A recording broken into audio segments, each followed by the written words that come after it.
Apa hukumnya mencukur jenggot? Saya jelaskan dalam dua pendapat berikut menurut 4 madhab disertai dengan dalilnya. Dan bukan hanya itu, kita akan tahu pendapat yang lebih kuat. Saya ambil dari kitab ini yang diwakafkan oleh teman-teman jilid 35 halaman 224. Pertama, mayoritas ulama dari 4 madhab, Hanafi, Maliki, Hambali, dan sebagian Syafi'iyah, semua menyatakan haram. Dalilnya apa? Hadis sahih yang terkenal, khaliful musyrikin firul liha. Selisilah orang-orang musyrik dan wafiru perbanyak atau biarkan. Ini hadis yang sahih, ditambah lagi ada ijma' yang dinukil oleh Ibnu Hazm. Wafat tahun 456 Hijriyah, termasuk juga dinukil oleh Al-Ala'i Al-Hanafi, wafat tahun 1132 Hijriyah. Sepakat bahwa para ulama semuanya mengharamkan cukur jenggot. Loh, ini sepakat tapi kok ada pendapat kedua? Nah, kita bahas. Pendapat yang kedua mengatakan makruh, tidak sampai haram. Ini pendapat sebagian Syafi'iyah, khususnya generasi terakhir, al-mutaakhirin. Tetapi ini pun dikritik oleh internal. Mereka sebagian Syafi'iyah yang lain menganggapnya haram. Kenapa? Karena Imam Asy-Syafi'i sendiri di dalam kitabnya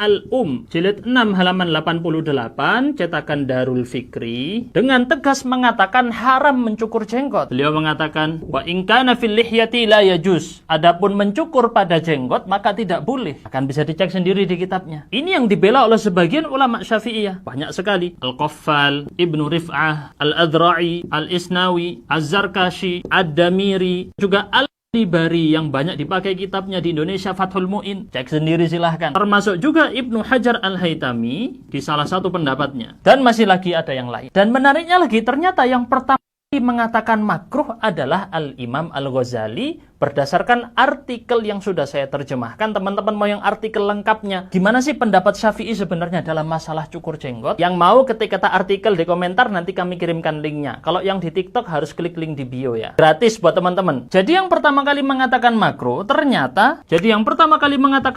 adalah Al-Ghazali. Itu pun masih ada penafsirannya lagi, kemudian dipahami oleh ulama-ulama yang datang setelahnya, sehingga ada yang mengikutinya. Sedangkan Ghazali dengan Ibnu Hazm ini lebih tua. Ibnu Hazm ijma' sudah dinukil di masa Ibnu Hazm. Beliau wafat sebelum wafatnya Al-Ghazali. Apalagi Imam Syafi'i tegas mengharamkan mencukur jenggot. Dan dalil-dalilnya banyak teman-teman, bukan cuma ini. Masih banyak lagi hadis yang lain. Jadi jangan lagi mengatakan jenggotan itu Wahabi, karena yang jenggotan ini 4 madhab. Semoga jelas buat konten ini. Dan kalau ada pertanyaan lain, tuliskan di kolom komentar. Semoga bermanfaat konten ini. Dan kalau ada pertanyaan, bebas tuliskan di komentar. Siapa tahu kita jadikan video seperti ini. Kalau mau dukung kami membuat konten seperti ini, bisa wakaf tanah dan bangunan untuk pesantren yang kami bangun, sehingga santri-santri nggak perlu lagi bayar uang gedung, memudahkan para penuntut ilmu.